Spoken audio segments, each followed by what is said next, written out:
A kú déédé àsìkò yìí. Kókó inú ìwé ìròyìn la mú wá fún yín láti inú àwọn ìwé ìròyìn ilé wa. Orúkọ tèmi ni Ọmọgbémisọ́lá ọmọ Alọ́gọ̀madẹ̀. Lánàá ni ìjọba àpapọ̀ ṣe ìkéde wípé wọ́n ti ṣe àgbékalẹ̀ ìgbìmọ̀ tí yóò ṣe àmójútó àbádòfin tí Ààrẹ Bọ́lá Tinubu bu ọwọ́ lù ní ọjọ́ Ajé lórí àǹfààní owó yíyá fún ìkẹ́kọ̀ọ́ àwọn akẹ́kọ̀ọ́ iléèwé gíga. Lẹ́yìn ìpàdé ìgbìmọ̀, ìgbésẹ̀ sísan owó yìí ní ìrètí wà wípé yóò bẹ̀rẹ̀ ní oṣù kẹsàn-án ọdún yìí fún ìgbáradì àkókò ìkẹ́kọ̀ọ́ fún ọdún 2023 sí 2024. Akọ̀wé ìjọba fún iléeṣẹ́ Mínísítà ètò ẹ̀kọ́ Andrew Adéjọ nígbà tí ó ní ìpàdé pẹ̀lú àwọn akọ̀ròyìn sọ wípé aláṣẹ iléèwé gíga kò lè ṣe àfihàn owó iléèwé nítorí àgbékalẹ̀ owó yíyá. Ó ní iléèwé gíga kò ní agbára àdáṣe autonomous power. Andrew tẹ̀síwájú wípé nínú àwọn tí ó wà nínú ìgbìmọ̀ alámòjútó owó yíyá yìí láti rí agbẹnusọ fún àjọ àwọn olùkọ́, àjọ òṣìṣẹ́, àjọ àwọn agbẹjọ́rò, àjọ olórí iléèwé gíga, iléeṣẹ́ mínísítà fún ẹ̀kọ́, ìṣúná, gbogbo wọn ni yóò wà lára adarí fún owó yíyá akẹ́kọ̀ọ́. Lórí bí ìjọba yóò ṣe rí owó yá àwọn akẹ́kọ̀ọ́, wọ́n ní owó náà yóò wá láti àpò ìjọba àpapọ̀ tí í ṣe àpapọ̀ owó sísan láti ẹ̀sún owó orí, ẹ̀sún owó ẹnu ibodè, ẹ̀sún láti owó epo àti àwọn ohun àmúṣọrọ̀ mìíràn àti bẹ́ẹ̀ bẹ́ẹ̀ lọ. Bákan náà ni wọ́n sọ wípé owó yíyá yìí kò sí fún iléèwé ìjọba nìkan, akẹ́kọ̀ọ́ iléèwé àdáni náà ní oore ọ̀fẹ́ láti jẹ nínú àǹfààní yìí. Ẹ̀kúnrẹ́rẹ́ ìròyìn yìí wà nínú ìwé ìròyìn Punch tó jáde lónìí. Ààrẹ Bọ́lá Ahmed Tinubu ti jáwé gbélé fún alága àjọ tó ń gbógun ti ìwà ìbàjẹ́ àti ìṣòwò ìlú kúmọkùmọ EFCC Abdulrasheed Báwà. Nínú àtẹ̀jáde adarí ìròyìn fún iléeṣẹ́ ìjọba àpapọ̀ Willie Bassey, ó ní ìgbésẹ̀ yìí wáyé láti lè ṣe ìwádìí lórí iṣẹ́ rẹ̀ nígbà tí ó wà lẹ́nu iṣẹ́. Ó tẹ̀síwájú wípé wọ́n ṣe àfisùn ìṣílò agbára, ìdí nìyí tí wọ́n ṣe ní kí Báwà jọ̀wọ́ iṣẹ́ rẹ̀ fún adarí iṣẹ́ àjọ náà títí ìwádìí yóò fi parí. Ẹ̀kúnrẹ́rẹ́ ìròyìn yìí wà nínú ìwé ìròyìn Vanguard tó jáde lónìí. Àjọ ọ̀tẹlẹ̀múyẹ́ DSS ni a gbọ́ wípé wọ́n ti ké sí alága àṣẹ̀ṣẹ̀rọ̀nípò fún àjọ EFCC Abdulrasheed Báwà ní alẹ́ àná Ọjọ́rú fún ìbéèrè. Nínú àtẹ̀jáde agbẹnusọ fún DSS Peter Afunaya ni ó ti fi ìdí ọ̀rọ̀ náà múlẹ̀ wípé Báwà ti wà ní àkàtà wọn, àwọn sì fẹ́ bi ní ìbéèrè tó ní í ṣe pẹ̀lú ìhùwàsí rẹ̀ lẹ́nu iṣẹ́. Síwájú èyí ni Ààrẹ Bọ́lá Tinubu jáwé gbélé fún Báwà látàrí àfisùn ìwà ìbàjẹ́ tí wọ́n sì ní kí ó jọ̀wọ́ iṣẹ́ rẹ̀ fún adarí iléeṣẹ́ náà kí oníyẹn máa bá iṣẹ́ lọ títí ìwádìí yóò fi parí. Ẹ̀kúnrẹ́rẹ́ ìròyìn yìí wà nínú ìwé ìròyìn Daily Post tó jáde lónìí. Lánàá ni Fẹ́mi Gbàjàbíàmílà fi ipò rẹ̀ gẹ́gẹ́ bí agbẹnusọ fún ilé ìgbìmọ̀ aṣojú-ṣòfin sílẹ̀. Ipò yìí ni Gbàjàbíàmílà ti ń ṣe aṣojú fún láti 20 ọdún sẹ́yìn, láti ìjọba ìbílẹ̀ Sùúrùlérè Kínní sí ìjọba àpapọ̀. Lẹ́sẹ̀kẹsẹ̀ ni ó bẹ̀rẹ̀ iṣẹ́ rẹ̀ tuntun gẹ́gẹ́ bí olórí òṣìṣẹ́ fún Ààrẹ Bọ́lá Tinubu lẹ́yìn tí ó ti pèsè ìwé mi ò ṣe mọ́ fún agbẹnusọ Tajudeen Abbas ní ọ̀sán àná.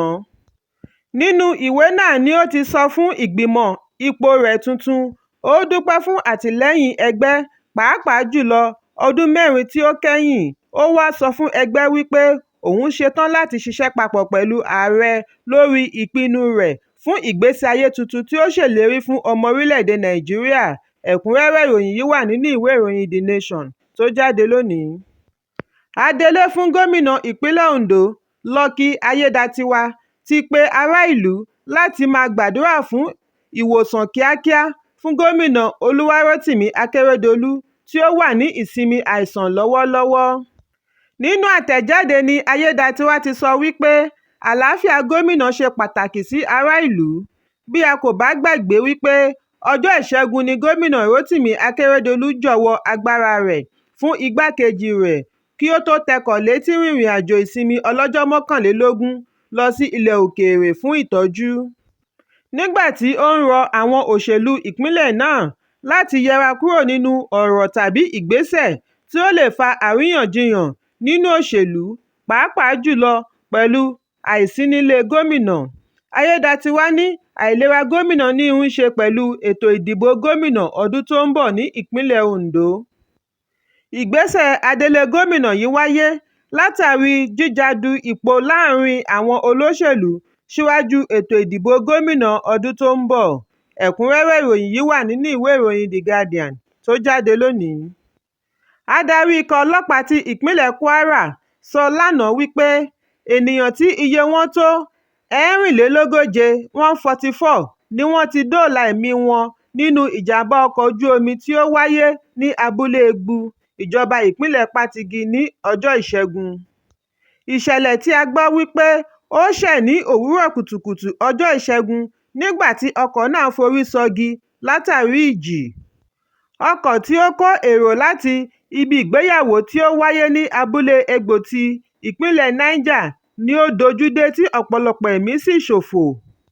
Lára àwọn tí ó wà nínú ọkọ̀ náà ni bàbá kan pẹ̀lú ọmọ rẹ̀ 4. Bákan náà ni ìyàwó 3 Chief Imam abúlé Padà náà wà nínú ọkọ̀ náà. Ọlọ́pàá fìdí ẹ̀ múlẹ̀ wípé 123 ènìyàn 103 ni ó dolóògbé ní alẹ́ ọjọ́ Ìṣẹ́gun. Lẹ́yìn náà ni wọ́n ṣe ìkéde 106 olóògbé ní ọjọ́rú. Agbẹnusọ fún ikọ̀ ọlọ́pàá ìpínlẹ̀ náà, Àjàyí Ọ̀kásánmí, sọ wípé wọ́n ní ọkọ̀ náà kó èrò tí iye wọn tó 250 láti abúlé Gbótì lọ sí Ebu àti Zakan ní ìjọba ìpínlẹ̀ Patigi. Láàárín agbami ní apá kan nítòsí ẹ́ńjìnì ọkọ̀ náà dá iṣẹ́ sílẹ̀ tí omi fi ráyè rọ́ sínú ọkọ̀ náà. Gbogbo akitiyan àti pé àkíyèsí àwọn oníyàwó fún ìrànlọ́wọ́ ni ó já sí pàbó, ní èyí tí ó fa ìfẹ̀míṣòfò ènìyàn 106. Ọ̀kánsámí ní kọmíṣánná fún ọlọ́pàá Paul Odama fi ìbánikẹ́dùn rẹ̀ hàn sí àwọn ẹbí tí wọ́n pàdánù èèyàn wọn nínú àjálù náà. Ààrẹ Bọ́lá Tinubu náà bá wọn kẹ́dùn nígbà tí ó rọ ìjọba ìpínlẹ̀ Kwara àti àjọ tí ọ̀rọ̀ kàn láti ṣe ìwádìí ohun tí ó fa sábàbí ìjàmbá ọkọ̀ náà. Ẹ̀kúnrẹ́rẹ́ ìròyìn yìí wà nínú ìwé ìròyìn Daily Trust tó jáde lónìí. Ààrẹ Bọ́lá Tinubu ti bu ọwọ́ lu àbádòfin tó dáàbò bo àkọsílẹ̀ dátà fún ọdún 2023. Àjọ tó ń dáàbò bo àkọsílẹ̀ Nigerian Data Protection ti pèsè ààyè sílẹ̀ fún ìdáàbòbò àkọsílẹ̀ oníkálukú ní orílẹ̀-èdè Nàìjíríà. Kọmíṣánná fún àjọ náà, Dókítà Vincent Ọlátúnjí, ló sọ eléyìí di mímọ̀ níbi ìfọ̀rọ̀wérọ̀ tó wáyé ní ìlú Àbújá. Ọjọ́ 4 oṣù kẹrin ni wọ́n fi ìwé àbádòfin yìí ránṣẹ́ sí ilé ìgbìmọ̀ fún àgbéyẹ̀wò àti ìbọwọ́lù nígbà sáà ààrẹ àná Muhammadu Buhari.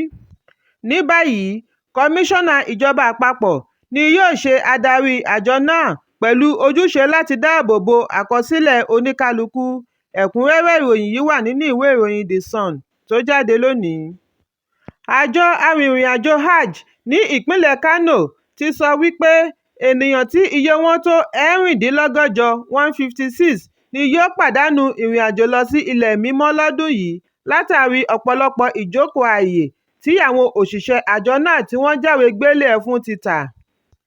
Ìjókòó ààyè 6,144 ni àjọ Hajj pèsè sílẹ̀ fún àwọn alálàájì àti alálàájà kí wọ́n tó ṣe àlékún títa ààyè ìjókòó 156. Olùdarí gbogbogbò fún àjọ Hajj, Alhaji Laminu Rabiu, ni ó ṣe àfihàn yìí nínú ìfọ̀rọ̀wérọ̀ pẹ̀lú àwọn akọ̀ròyìn lánàá ní ìpínlẹ̀ Kano. Ó ní wọn yóò ṣe ìwádìí gbogbo àwọn tí ó wà nídìí ọ̀rọ̀ yìí kí wọ́n sì fi wọ́n jófin lẹ́yìn ìrìnàjò Hajj. Rabiu wá rọ gbogbo àwọn tí ìgbésẹ̀ yìí ṣe lòdì sí kí wọ́n ní sùúrù. Àwọn ni òun yóò kọ́kọ́ dá lóhùn ní ọdún tí ó ń bọ̀. Ẹ̀kúnrẹ́rẹ́ ìròyìn yìí wà nínú ìwé ìròyìn Leadership tó jáde lónìí. Àwọn agbébọn ni a gbọ́ wípé wọ́n ti jí akẹ́kọ̀ọ́ 7 gbé ní iléèwé gíga ìpínlẹ̀ Jos, University of Jos. Agbẹnusọ fún iléeṣẹ́ ọlọ́pàá ìpínlẹ̀ náà, Alfred Alabo, ni ó fi ìdí ọ̀rọ̀ yìí múlẹ̀ fún oníròyìn News Agency of Nigeria (NAN) ní Ọjọ́rú. Nínú ọ̀rọ̀ rẹ̀, Alabo ní àwọn akẹ́kọ̀ọ́ wọ̀nyí ni wọ́n jí gbé ní àkànṣe ilé fún àwọn akẹ́kọ̀ọ́ hostel tí ó wà lẹ́yìn ọgbà ilé-ìwé. Ó ní wọ́n jí àwọn wọ̀nyí gbé níbi tí wọ́n ti ń kàwé fún ìgbáradì ìdánwò tí ó bẹ̀rẹ̀ ní ọjọ́ Ìṣẹ́gun. Kọmíṣánná ọlọ́pàá Bartolomeu Onyeka ti darí ikọ̀ ọlọ́pàá adìhámọ́ra ogun láti lọ fi ọwọ́ ṣìkún òfin mú àwọn agbébọn wọ̀nyí kí wọ́n sì ṣe àgbàkalẹ̀ àwọn akẹ́kọ̀ọ́ náà. Bákan náà ni àjọ aláàbò Operation Safe Haven pẹ̀lú àjọ aláàbò mìíràn ti dá àwọn èèyàn wọn síta fún àgbàkalẹ̀ àwọn wọ̀nyí. Alabo wá gba àwọn akẹ́kọ̀ọ́ ní ìyànjú láti ṣe sùúrù nítorí gbogbo ọwọ́ ló wà lójú iṣẹ́ fún àgbàkalẹ̀ akẹgbẹ́ wọn. Ẹ̀kúnrẹ́rẹ́ ìròyìn yìí wà nínú ìwé ìròyìn Independent tó jáde lónìí. Kókó inú ìwé ìròyìn tòní kò ní jù báyìí lọ. Ẹ pàdé mi lọ́la fún àkọ́tún ìròyìn. Kí a tó lọ, ẹ má ṣaláì fi àríwísí yín ránṣẹ́, ìyẹn comment, kí ẹ sì bá wa subscribe sí ojúnà wa lórí YouTube kí Kókó Inú Ìwé Ìròyìn lè máa tẹ̀ yín lọ́wọ́ ní kíákíá.